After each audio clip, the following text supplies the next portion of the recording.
আজকের এই ভিডিওতে দেখাবো যে কিভাবে আপনি অ্যানাদার প্রোফাইল ডিলিট করবেন।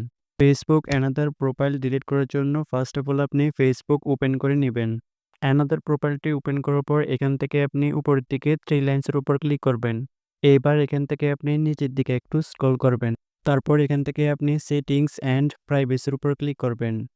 তারপর সেটিংসের উপর ক্লিক করবেন। এবার এখান থেকে আপনি see more in account centre এই লেখাটার উপর ক্লিক করবেন। তারপর এখান থেকে আপনি একটু নিচের দিকে আসবেন। একটু নিচের দিকে আসার পর এখান থেকে আপনি পার্সোনাল ডিটেইলসের উপর ক্লিক করবেন।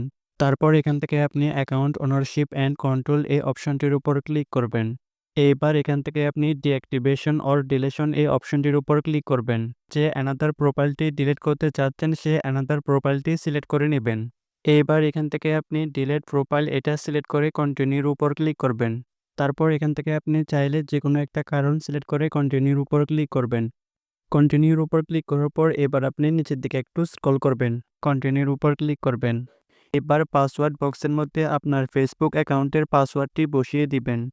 পাসওয়ার্ডটি বসিয়ে দেওয়ার পর এখান থেকে আপনি কন্টিনিউর উপর ক্লিক করবেন। কন্টিনিউর উপর ক্লিক করার পর এখান থেকে আপনি ডিলিট প্রোফাইলের উপর ক্লিক করবেন।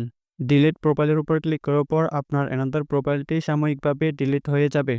ডিলিট করার 30 দিন পর আপনার অ্যানাদার প্রোফাইলটি সম্পূর্ণভাবে অটোমেটিকলি ডিলিট হয়ে যাবে।